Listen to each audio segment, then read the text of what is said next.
Now at 9, we'll check out another surprise reunion involving a local service member and his kids at school.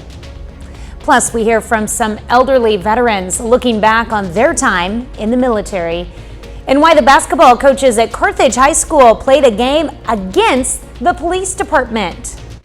The 4 states' most watched news starts now.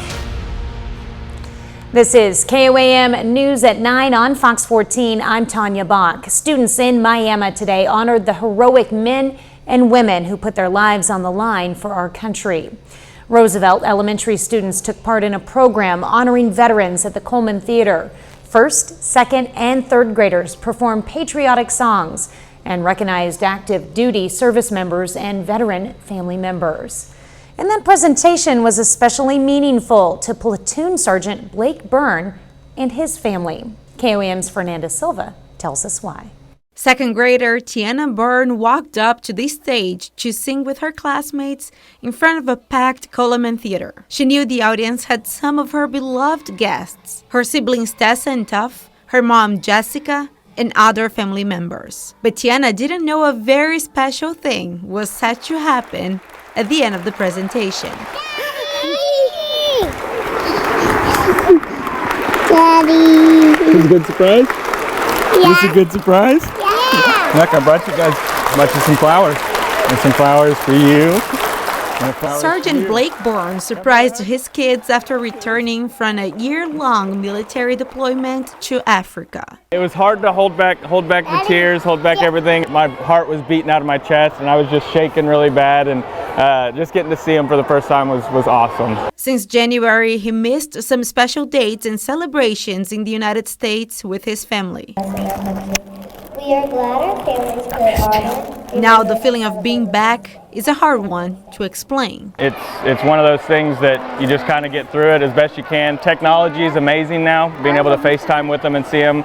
I talk to him just about every single day, talk to my wife every single day. Sergeant Byrne is now going back to his civil job as a teacher in the junior high. A less worrisome job for his family. Daddy, we worry about you. You worried about me? Yeah. But guess what? I'm home now. Yeah. Yeah. Home and all together. Daddy, you're back to you're all together. Yep, we're all together. In Miami, Fernanda Silva, KOAM News. Platoon Sergeant Byrne says he's always dreamed about teaching and cannot wait to go back to his normal life. Well, Chief Meteorologist Doug Eddy joins us with a first look at your forecast. It definitely turned out to be a much cooler day for us today. After 80s for highs the past couple days, we set record highs on Tuesday, near records yesterday, 57 for a high today. We started at 47. 61 is the average high. So this is much closer to where we should be for this time of the year. You can see 40s out there right now. We're going to continue to drop back as we go through the evening hours, eventually into the upper 30s later on tonight. It's been windy all day, but at least the winds are starting to calm down a little bit, so it's not going to feel much colder than what it actually is, which is nice. We have the clouds. We've had showers all day long, down through parts of Oklahoma, central Arkansas, southern parts of Missouri, but these have stayed mainly just to our south. So I think we're going to stay dry tonight. We are going to have the clouds, but we'll break out, see sunshine during the morning hours, and warming up a little bit more for us over the next couple days. We're going to look at that here in just a bit. All right, thanks, Doug. Many veterans say serving is a life-changing experience. KOAM's Amber Jenkins asked a couple of veterans what would they say to their younger selves right before enlisting. I would put it this way, I wouldn't take $1 million for the time I spent in there. I wouldn't re-enlist for $1 million. Ernest Bidwell enlisted in the Army in 1956, back when he was a 17-year-old high school dropout. I didn't have free education then. Although he was young, he said the Army taught him about brotherhood and equality. Even when he was stationed in Germany, along with Elvis, he wasn't fazed. Well, we both wear green uniforms, and we both could sing, so. However, Richard Bratt says he picked up some bad habits when he was serving. He's playing it safe. I didn't per se get myself into trouble, but I wasn't doing things that the Air Force particularly cared about. When stationed in Europe during the Cold War, the then 19-year-old Brat tried to explore the Russian-controlled East Berlin. When I got ready to board the train, and there was a Russian soldier there, and he seen us, and he just flipped out. So I got to sit at an army base for a couple of days being interrogated. If he could today, Brat says he would talk some sense into his former rowdy self. Nobody twisted my arm, but if I had it all to do over again, I think I'd probably run with a different crowd, because I sure would like to have a pension now. Reporting in Galena, Amber Jenkins, KOAM News. Galena Nursing Home is planning on showing its appreciation for vets with a ceremony. Well, the city of Neosho is already preparing its Christmas lights display for the upcoming season. Crews have looked over their displays to make sure every bulb is working. And today they were out putting up the decorations. The displays have been growing and it doesn't show signs of slowing down. For the last 5 years, the Christmas lighting displays here in the community of the city of Neosho has just grown. And you see how people want to be involved, and we've had people, donate, and just the city itself wants to be involved in putting in more Christmas lights for the city of Neosho.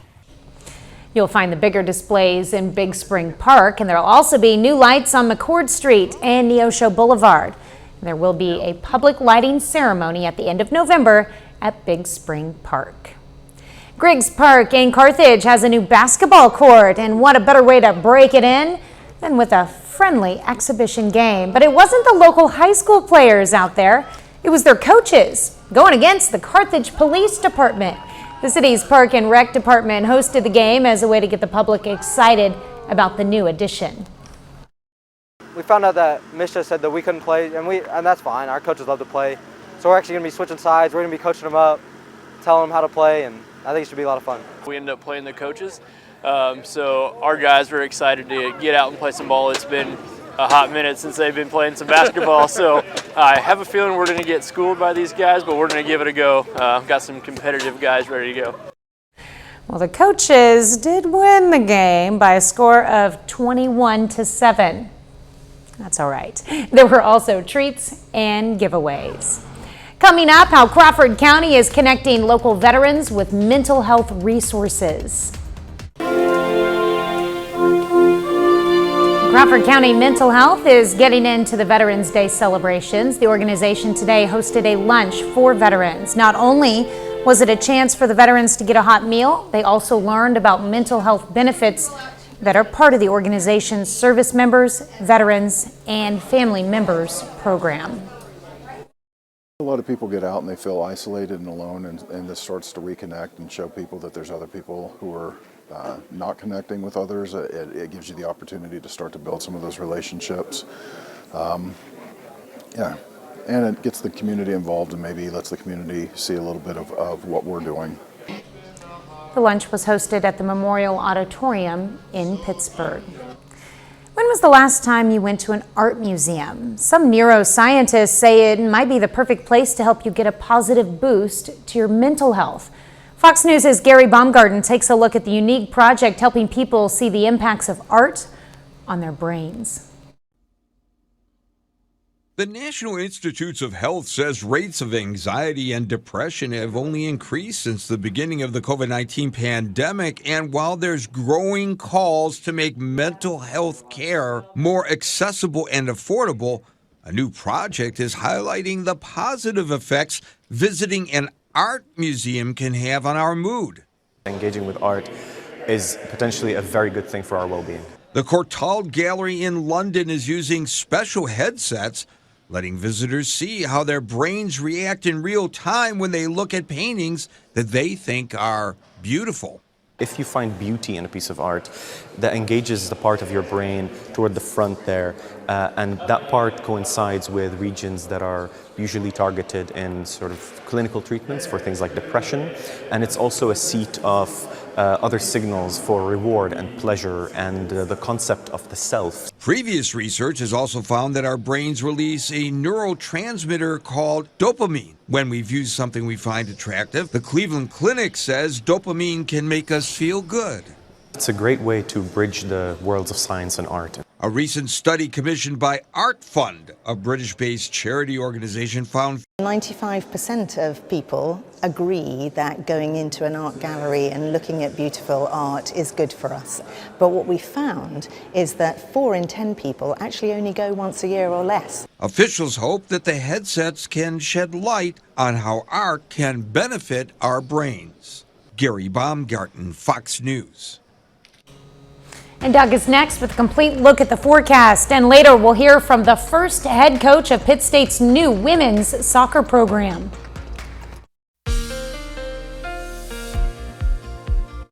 Well, it definitely turned out to be a much cooler day for us today. Temperatures only into the upper 50s during the afternoon. A lot of clouds. Most of us have stayed dry. We've had a couple random sprinkles in our far southern counties, but besides that, we look pretty good. Nice shot. This is our Cornell Arts and Entertainment Complex, Tower Cam, downtown Joplin. You can see the wind is blowing a little bit. You can see the flags blowing, but the winds are going to start to calm down a little bit as we go through the overnight hours. It's Thursday, and Thursday means the new drought tracker comes out. Of course, we've been in a drought for about 18 months, about a year and a half.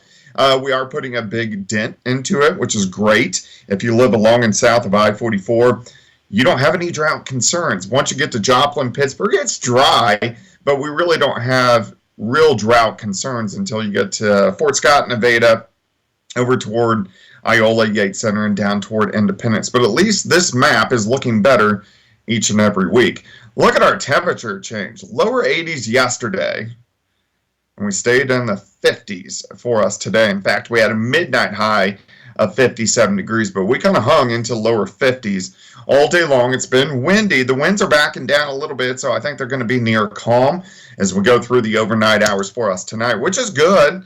It's not going to make it feel colder than what it actually is. 46 by 11 down to 36 by 7, back to 51 by 10 a.m. We will get rid of the clouds. You can see we're socked in with the clouds and showers down across parts of Oklahoma and Arkansas. These are staying south of us. In fact, you can see they're heading away from us. So we did miss out on the rain, but we did get the cooler temperatures kind of back to where we should be for this time of the year. This wave is going to push right on by. We do have another one moving into the Pacific Northwest, but these are very weak waves. I don't see a big storm system moving in for at least another week. So we just have these weak little waves that are going to pass on through. All right, let me walk you through your Friday into your weekend. Kind of cold this morning, or this coming morning, down into the upper 30s.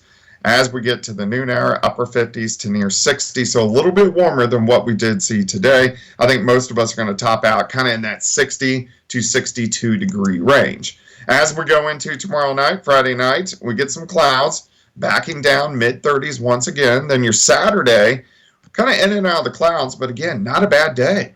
High temperatures right around 60 degrees, so very consistent as we go through the next few days. 9 a.m., 46, 60 by 1. 5 p.m. we back down to about 55. If you want to take a look at the weekend, shaping up pretty good. Nice fall temperatures, 60 on Saturday, 65 on Sunday. It's going to be a little bit chilly during the overnight hours, but both of the days mild and sunny skies, so kind of hard to beat. All right, for your Fridays, 62, partly sunny, sunny skies Saturday, 60, 65 Sunday. Look at this, 68s on Monday into Tuesday. I really don't see a chance for rain until the middle to the latter half of next week, maybe Wednesday, Thursday, into Friday. But again, these aren't big storm systems, so overall, pretty quiet over about the next 7 to 10 days.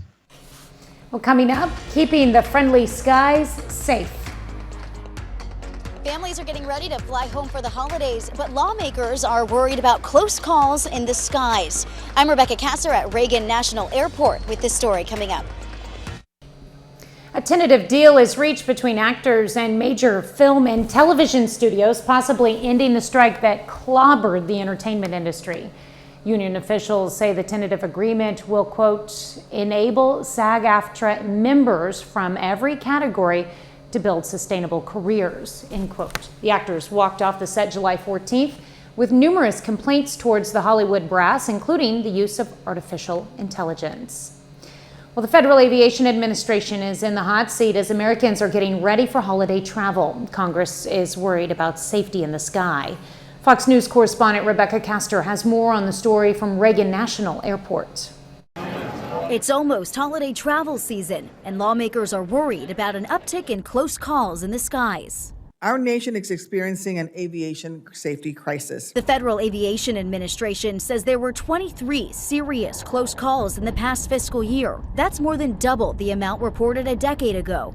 Back in February, an air traffic controller working an overtime shift cleared a cargo plane to land on the same runway where a Southwest Airlines jet was departing. It was a foggy morning, and the controller didn't have radar technology to see that the aircraft came within about 100 feet of each other, according to investigators. Words fail to adequately describe how close 131 souls came to dying that day. Lawmakers are warning that the whole aviation system is under stress. The head of the National Air Traffic Controllers Association says staffing shortages have caused air traffic controllers to work long hours, and the FAA lacks funding for the technology to detect and prevent risks. He says Congress has to do their part too. Finally, I want to stress the need to avoid a government shutdown, which would be a catastrophic impact to the national airspace system. Last month, the FAA got a new administrator who says he is ready to tackle the near misses. And I think what we need to do is really drive the most serious ones down to a level of zero.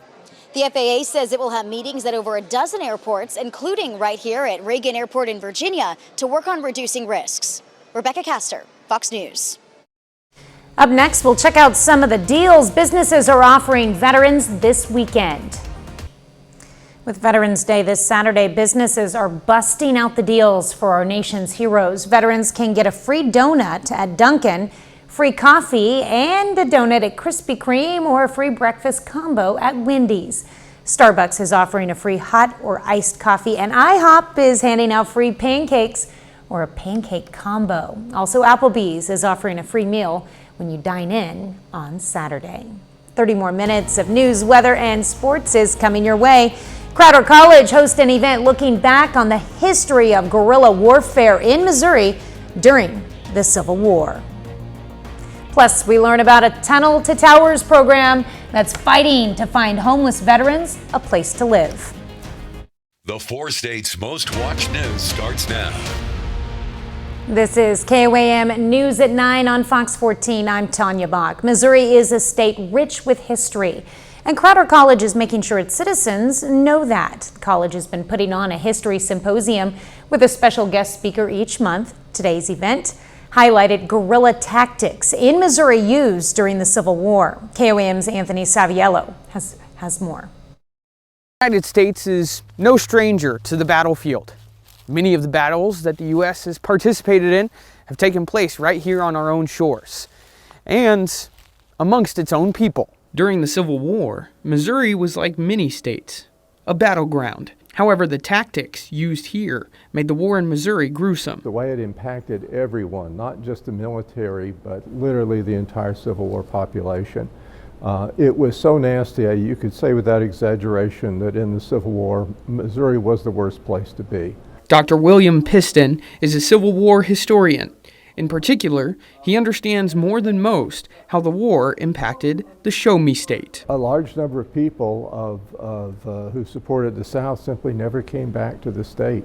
Many of them south in Arkansas, some of them as far away as Texas.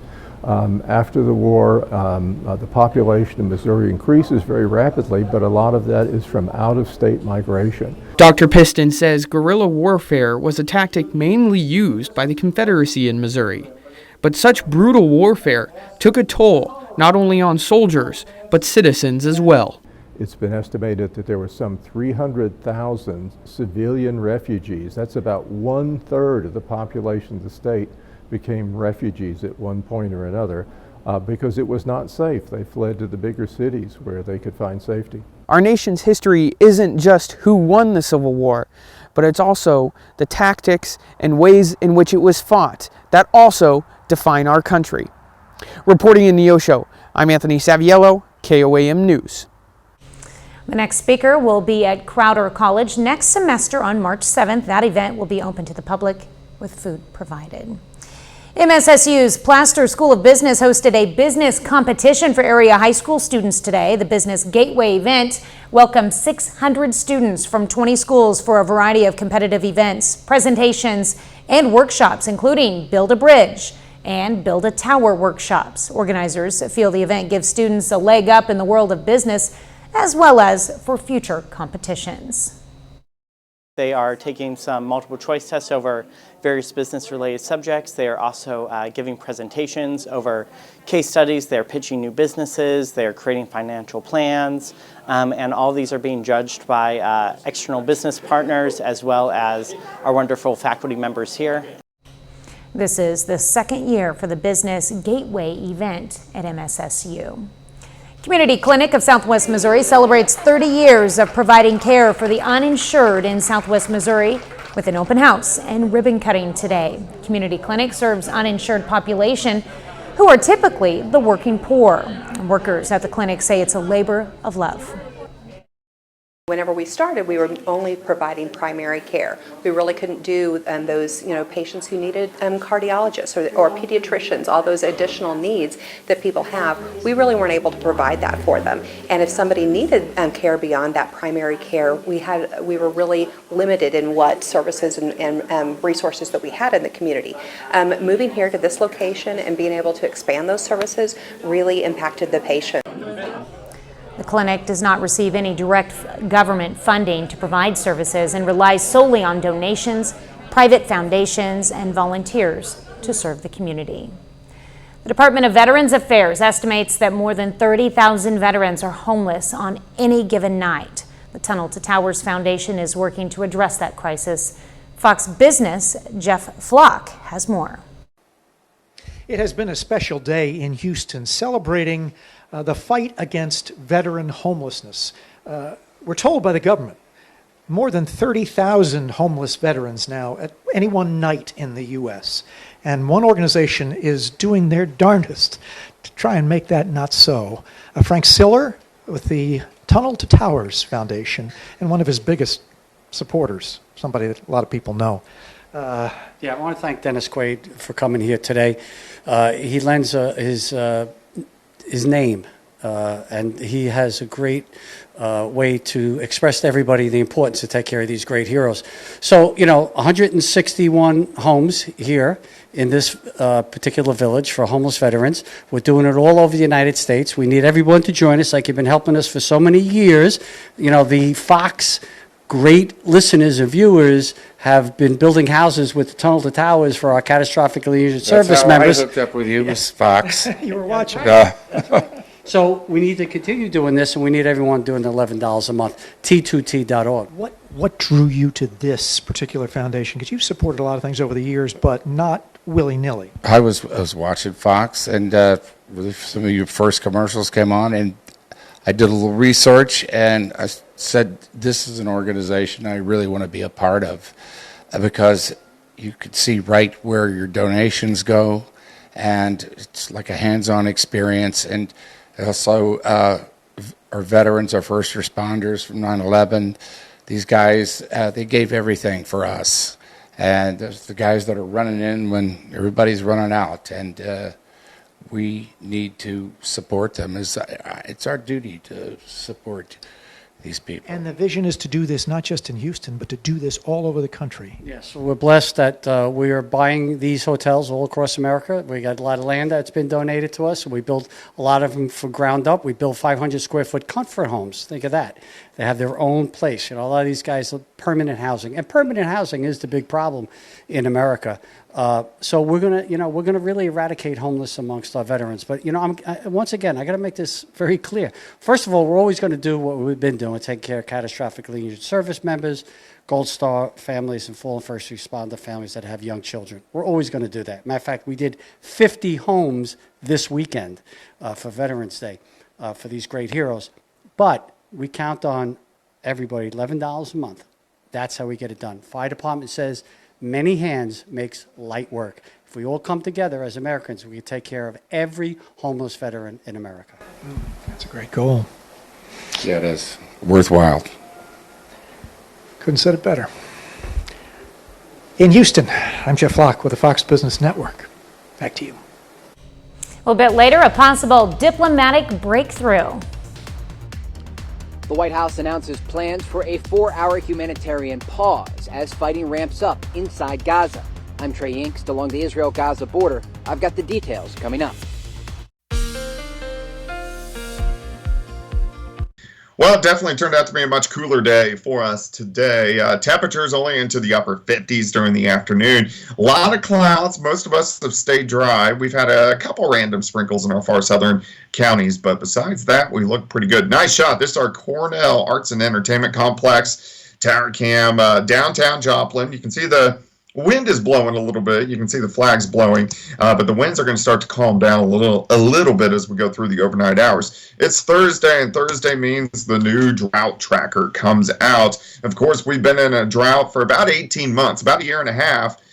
We are putting a big dent into it, which is great. If you live along and south of I-44, you don't have any drought concerns. Once you get to Joplin, Pittsburgh, it's dry, but we really don't have real drought concerns until you get to Fort Scott, Nevada, over toward Iola, Yates Center, and down toward Independence. But at least this map is looking better each and every week.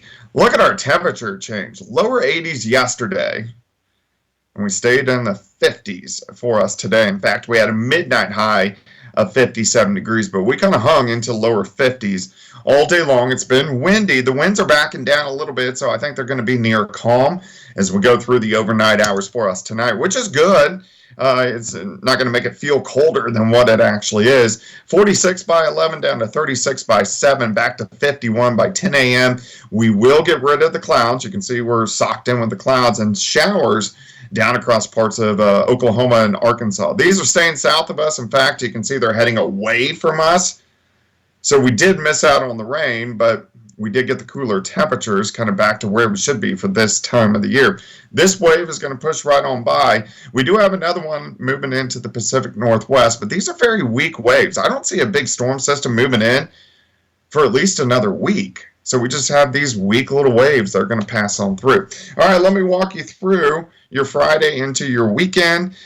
Kind of cold this morning, or this coming morning, down into the upper 30s. As we get to the noon hour, upper 50s to near 60, so a little bit warmer than what we did see today. I think most of us are going to top out kind of in that 60 to 62 degree range. As we go into tomorrow night, Friday night, we get some clouds, backing down mid-30s once again. Then your Saturday, kind of in and out of the clouds, but again, not a bad day. High temperatures right around 60 degrees, so very consistent as we go through the next few days. 9 a.m., 46, 60 by 1. 5 p.m. we back down to about 55. If you want to take a look at the weekend, shaping up pretty good. Nice fall temperatures, 60 on Saturday, 65 on Sunday. It's going to be a little bit chilly during the overnight hours, but both of the days mild and sunny skies, so kind of hard to beat. All right, for your Fridays, 62, partly sunny, sunny skies Saturday, 60, 65 Sunday. Look at this, 68s on Monday into Tuesday. I really don't see a chance for rain until the middle to the latter half of next week, maybe Wednesday, Thursday, into Friday. But again, these aren't big storm systems, so overall, pretty quiet over about the next 7 to 10 days. All right, thanks, Doug. Well, coming up in sports, Pitt State's new soccer head coach explains what attracted him to PSU. Plus, Pitt State football looks ahead to Senior Day. John Dales has those stories and more up next. Wes Brandstetter is the new head coach of Pitt State women's soccer and the first head coach in program history at that. Earlier today, I had the chance to catch up with him and figure out what made this job so attractive. I had a soccer player who kicked at Pitt State, Jared Vincent. I think he's got a couple records 4 or 5 years ago. I think he graduated. And his dad and I always had a good relationship. So I'm like, hey, his dad went there. Let's call him, see what he says. And he's like, nothing but the best to say. He's like, he goes, I'd move up there in a second. He's like, they support athletics, they support the school, like the town is awesome. Like he goes, I would move there in a New York second. Just all great things to say. And then just meeting with Dan and Jim and just seeing their vision for the school and the vision for the athletic department, just great people to work for. A year ago, Pitt State football's perfect season ended on a missed field goal in the second round of the playoffs against future national champ Ferris State. Now, this past Saturday, the Gorillas' undefeated 2023 season ended with a 1-point loss after a missed extra point late in the fourth quarter. Nevertheless, head coach Brian Wright says he still has plenty of confidence in his kicking unit going forward. It's like anything else. When everybody on that unit does their job, then we can execute at a really high level. It's the same for offense and defense, and at that moment and that point, we didn't do that. And we got to understand, just like any part of football, that on that field goal unit, you have to do your job at that moment in time, and when you do that, good things happen. And when you don't do that, bad things happen, and that's what showed up on Saturday. So I have every bit of confidence in that unit and our kicker. Saturday's game is at 2 o'clock at Carney Smith Stadium. In all likelihood, Pitt State is going to need to win in order to clinch a spot in the playoffs. Central Oklahoma comes in at 5-5, and the Gorillas have won their last 6 against the Broncos, dating back to 2016. Over to college basketball. Tomorrow is day 1 of the 2023-24 season. This week we've been previewing our local teams, and that concludes this evening with Missouri Southern men's hoops. The Lions open the season in Kansas City in the Central Region tip-off. They play Minnesota State Moorhead and Bemidji State on Friday and Saturday.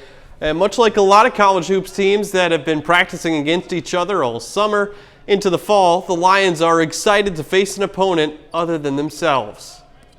Our returners have really helped out our new guys. We have 5 new guys, and kind of showing them the ropes and what we want on defense, what we want on offense, and they've just been invaluable for us, really teaching our new guys kind of the lay of the land. And we're just going to take it one game at a time and see where the chips fall. Neutral sites are always just about who's going to bring more energy. So I think that's our main goal, is just, be the court that puts it on them, not put it on us. So I think energy is a big thing, and just playing within ourselves too, not trying to do too much, just playing our roles, doing what we got to do to win. That's all for sports. We're back with more news after this. A possible diplomatic breakthrough in Gaza. The White House says Israel has agreed to short daily humanitarian pauses in the fighting. Fox News correspondent Trey Yingst has more from the Israel-Gaza border. As the fighting in Gaza intensifies, the Biden administration has been pushing for a pause in the fighting.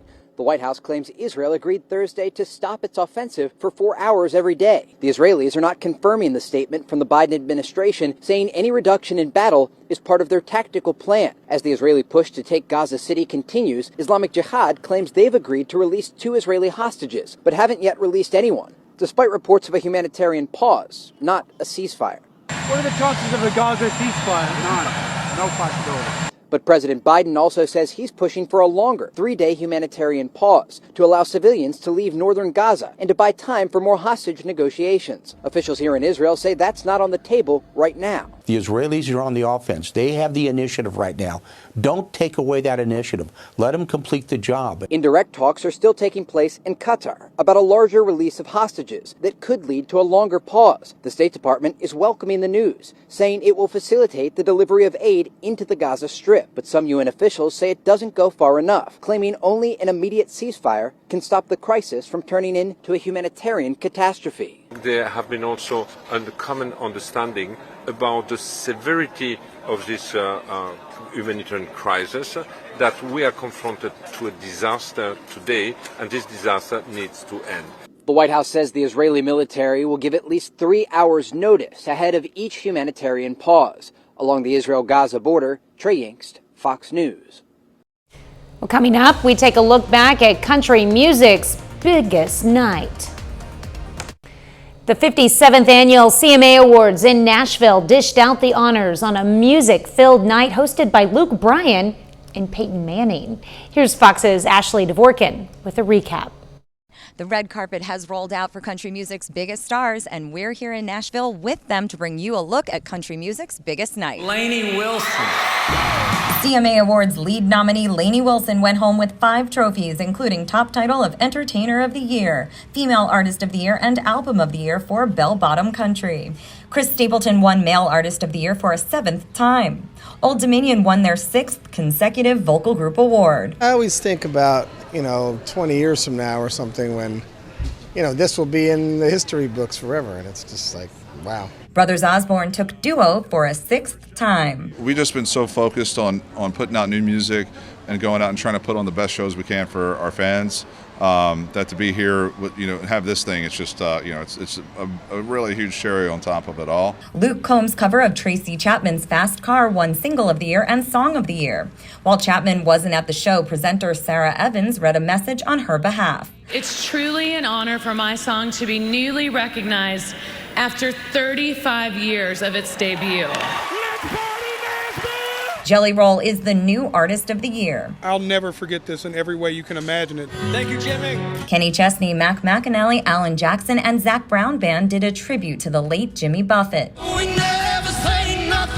Among other performers were Carly Pearce and Chris Stapleton, Post Malone with Morgan Wallen and Hardy, Old Dominion with Megan Moroney, The Warren Treaty, and the big winner of the night, Lainey Wilson, with one of her many show-stopping moments.